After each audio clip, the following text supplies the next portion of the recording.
Hello, this is a bit of a different way. I'm much more comfortable in front of a classroom, but we'll give this a go. So what I'm going to go through today is the parts of a narrative. Writing narratives is one of my favourite things in the entire world. I love writing stories. My imagination gets a little bit crazy.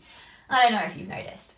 And I start writing a story and I get so excited and I just want to put it all down on the page and I'm going and going and going. And then I read back over it later and I go, wait, what was the point of this? Or maybe I should have done that later in my story.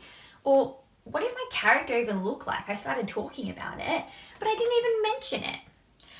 So before we start planning our stories and before we start writing our stories, let's actually figure out, what does a narrative need?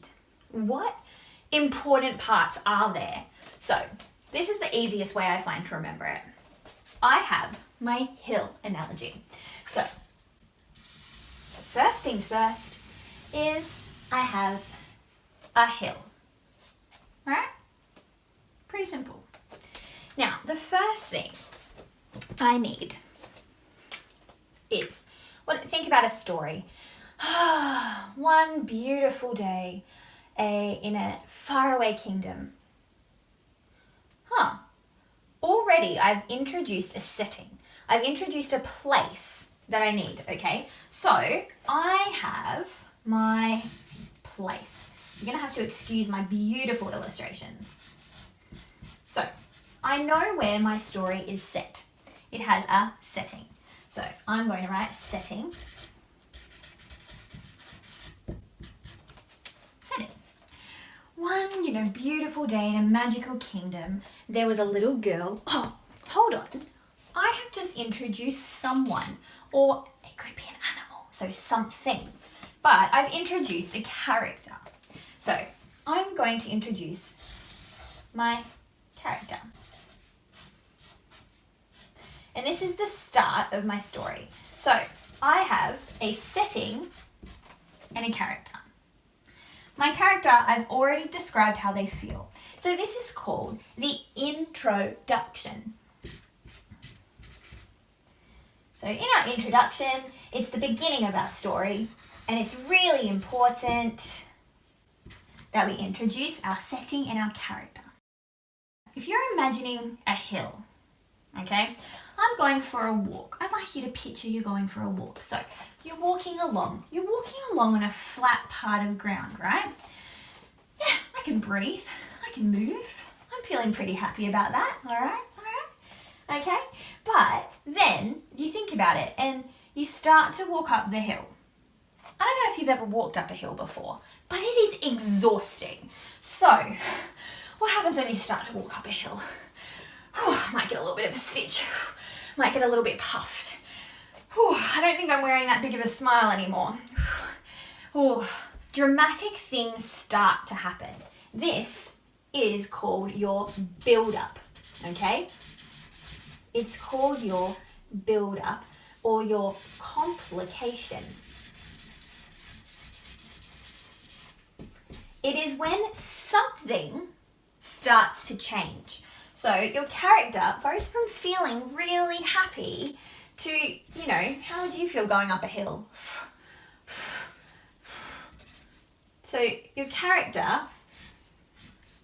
starts to feel a little, So for example, they're in a magical kingdom, they start going up, and all of a sudden she wants to go on an adventure, and they go into a forest and it's getting a little bit scary, okay? So I now have two important parts of my story.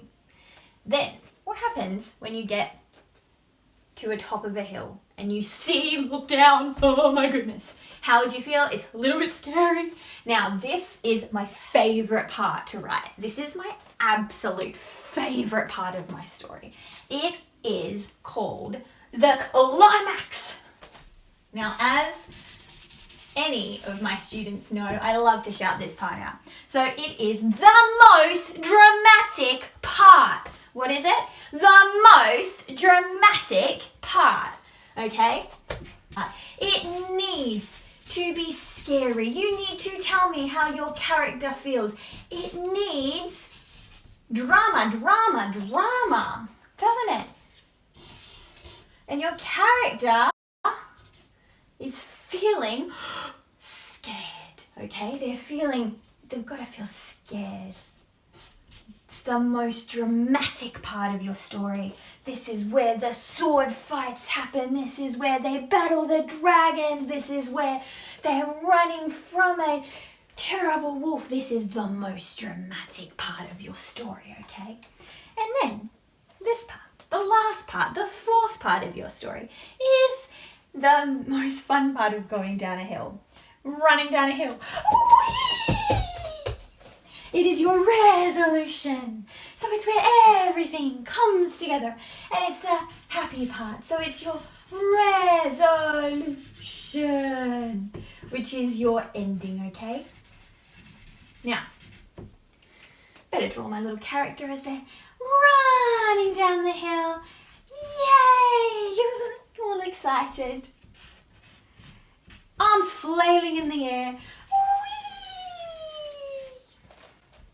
Whee! Okay, so you've got 4 parts of a narrative. You have your,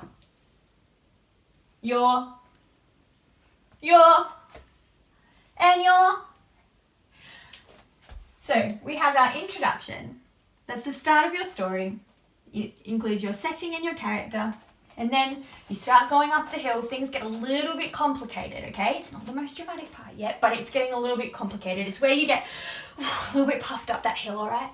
And then you get to the top of the hill and you're exhausted and you are not feeling so good anymore. And you look down and it's very scary and there's a long way down. It is the most dramatic part. It's your climax. And then you get to run down the hill where it all comes nicely down together. Okay, so my challenge to you now is to start writing your narrative. Don't forget, it's really important that you're going to have 4 separate parts. Don't forget, you should also be showing me this in paragraphs, okay? You're having your sections so that it is really clear to your teacher or to whoever's reading your work that you have 4 clear sections of your story. That is what a good narrative has, all right? A good one. All right, start writing those stories. I can't wait to see.